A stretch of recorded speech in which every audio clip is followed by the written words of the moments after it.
우리 한 절씩 말씀 교독하도록 하겠습니다.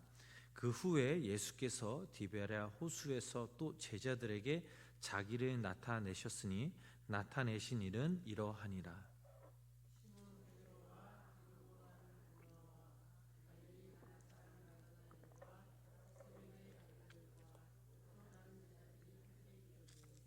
시몬 베드로가 나는 물고기 잡으러 가노라 하니 그들이 우리도 함께 가겠다 하고 나가서 배에 올렸으나 그날 밤에 아무것도 잡지 못하였더니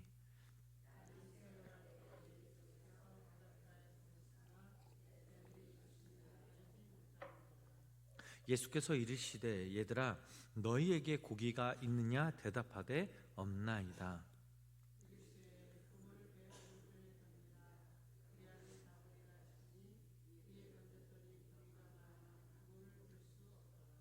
예수께서 사랑하시는 그 제자가 베드로에게 이르되 주님이시라 하니 시몬 베드로가 벗고 있다가 주님이라 하는 말을 듣고 겉옷을 두른 후에 바다로 뛰어 내리더라.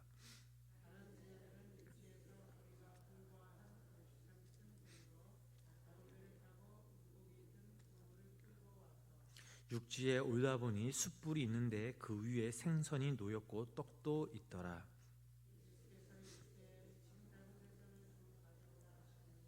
시몬 베드로가 올라가서 그물을 육지에 끌어올리니 가득히 찬 큰 물고기가 153마리라.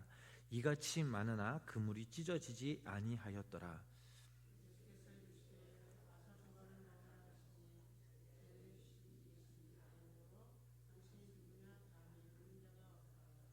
예수께서 가셔서 떡을 가져다가 그들에게 주시고 생선도 그와 같이 하시니라.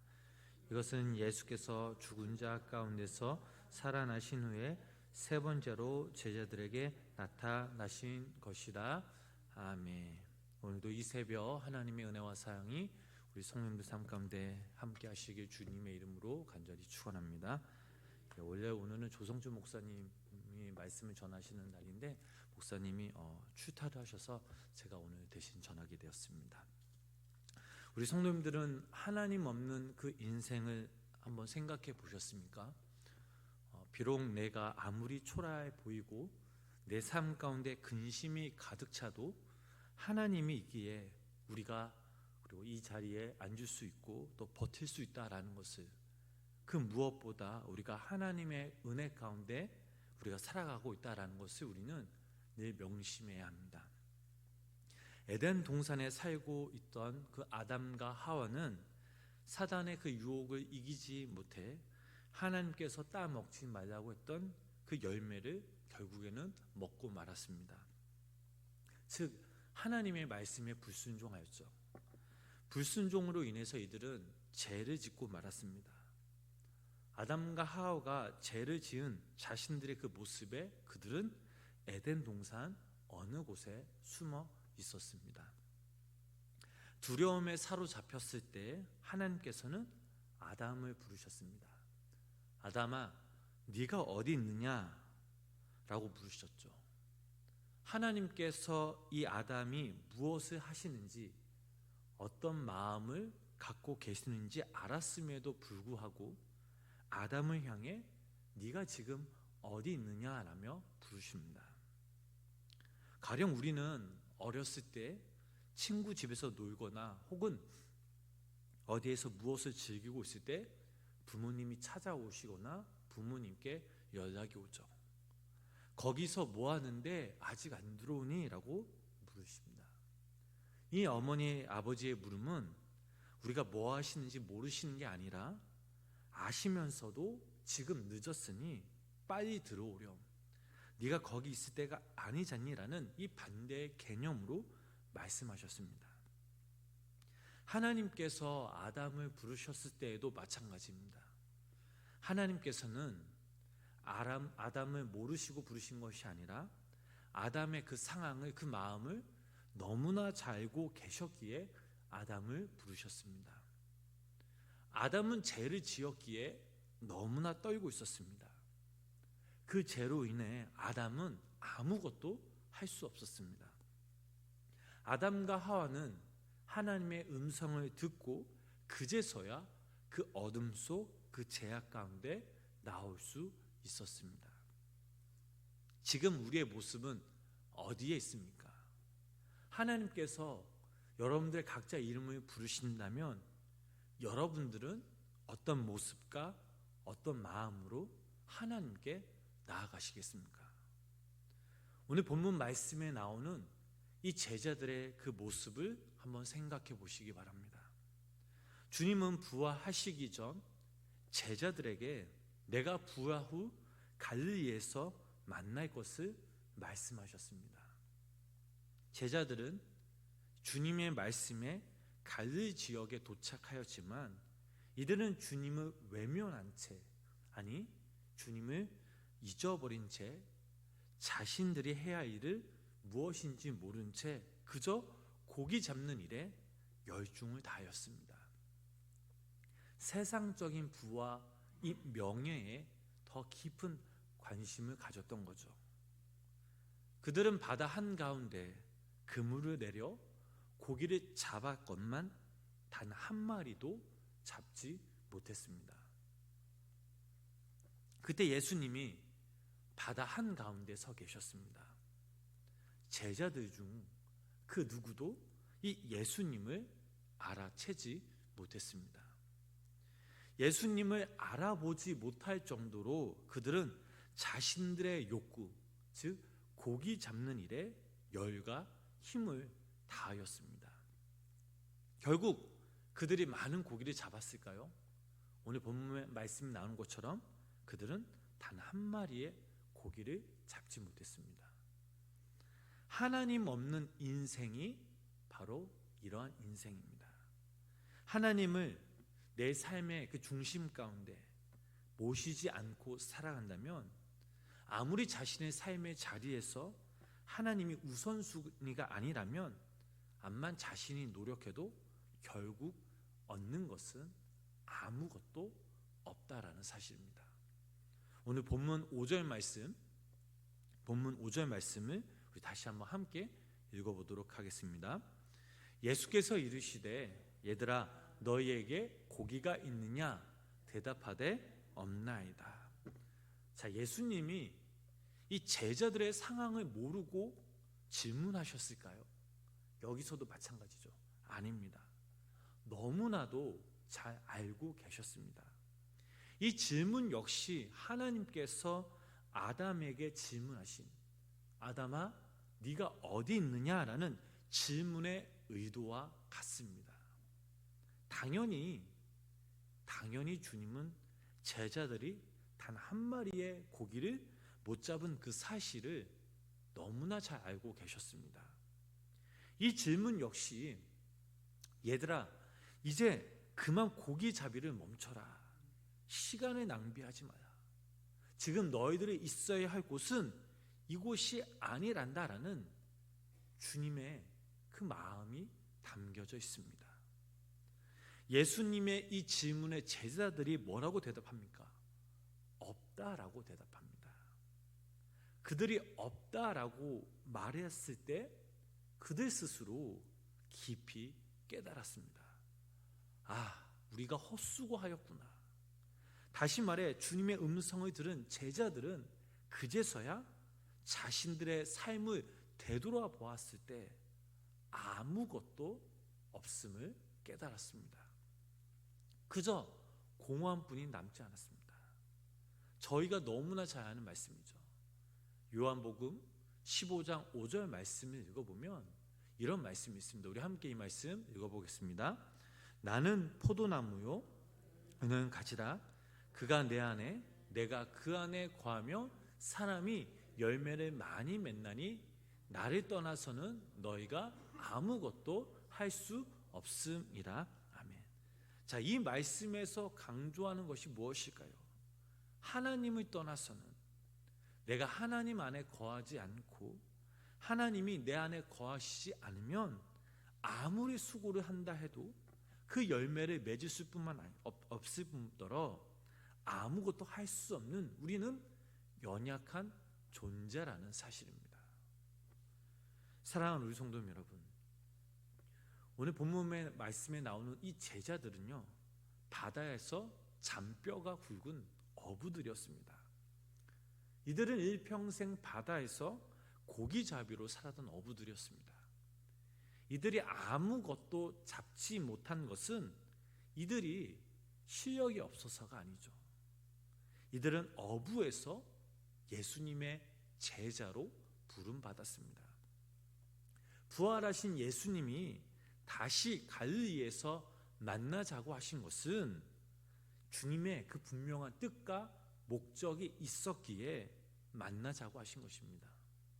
그러나 이들은 예수님의 그 마음을 알 리가 없었습니다. 그저 삶의 터전으로 다시 돌아가 고기 잡는 일에 열중합니다. 이것은 주님의 제자들을 위한 교훈의 말씀으로 여겨서는 안 됩니다. 이 말씀은요, 우리에게도 주는 그 하나님의 말씀입니다. 우리들 역시 열심히 사는 거 참으로 중요하죠. 게으름 피우지 말아야 하고, 또 우리에게 맡겨진 그 일에 최선을 다해 열심히 일해야 합니다. 목표를 세우고 그 목표를 향해 끊임없이 노력하며 달려가야 합니다. 그러나 여기서 우리가 분명히 알아야 할 사실은 열심히 산다 해도, 바르게 산다 해도 소망이 있는 삶을 사는 것은 아니라는 것이죠. 즉 이 말은 하나님 없는 인생을 산다는 것은 아무런 의미가 없다라는 사실입니다. 오늘날 이 땅에 수많은 사람들을 한번 생각해 보시고 바라보시기 바랍니다. 그들은 열심히 살려고 노력하죠. 인정받으려고 하고 또 노력하면서 살려고 애를 씁니다. 그러나 인정받으면서도 인생의 그 내면을 깊이 바라보았을 때에 그들의 인생은 공허한 인생입니다. 왜 그렇습니까? 그 이유가 무엇일까요? 열심히 살며 성실하게 다름질하고서도 그들의 인생의 실패 이유는 바로 예수님이 그들 안에 계시지 않았다라는 사실입니다. 하나님을 외면한 채 하나님을 중심으로 모시지 않았기 때문입니다. 인생을 다름질한다면 예수님이 없는 그 인생의 삶의 끝은 바로 이렇게 허무함과 공허함과 절망감 뿐이라는 사실이죠. 인생을 바다에서 배를 타고 가는 향해라고 가정했을 때 예수님이 없는 이 향해의 종착점은 절망과 죽음뿐입니다. 그러나 예수님이 있는 그 삶은 어떻습니까?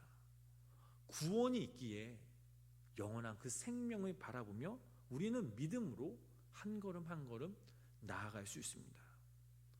소망의 삶으로 또 하나님이 부르시는 그 삶에 우리는 거할 수 있습니다.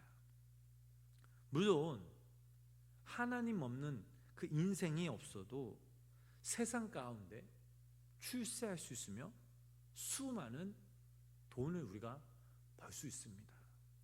자신이 원하는 것들을 충분히 만족해하며 얻을 수 있습니다. 그러나 중요한 사실은 그 사람의 영을 살리는 진정한 보화, 즉 예수 그리스도는 얻기 어렵다라는 사실입니다. 아무리 세상에서 훌륭한 사람이라 칭송받는다 할지라도 결국 그들이 얻는 것은 유한한 죽음뿐이라는 사실입니다. 그러므로 여기 계신 우리 성도님들과 영상을 통해 예배를 드리신 우리 성도님들이 우리 삶의 모든 중심이 오직 하나님께 맞추고 믿음으로 나아가시길 주님의 이름으로 축복합니다. 아직 늦지 않았습니다. 우리가 지금이라도 주님께 믿음으로 고백하며 우리가 주님께 나아갈 때에 주님은 두 팔 벌려 우리를 안아주십니다. 우리가 주님께 손을 내밀면 주님은 우리의 손을 잡아주십니다. 영원한 생명에 우리가 주님을 붙잡을 때에 주님은 우리의 마음을 위로하시고 상처투성인 우리들을 회복시켜 주십니다. 그리고 우리를 당신의 사용으로 만들어 가시며 우리를 사용하십니다. 당신 안에 가장 귀하고 영원한 당신의 참된 것을 우리에게 부어주십니다. 바라옵기는 우리 여기 모인 우리 성도님들, 또 영상을 통해 예배드리시는 우리 성도님들이 오늘 하루 하나님을 우리 삶의 주인으로 모시죠. 주님과 함께 동행하시며 살아가시길 주님의 이름으로 부탁을 드립니다. 주님은 오늘 이 시간 우리에게 이렇게 물어보십니다.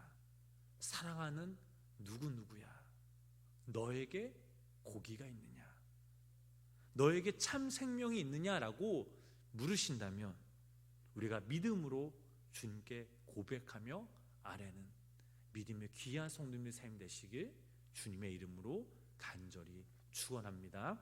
기도하겠습니다.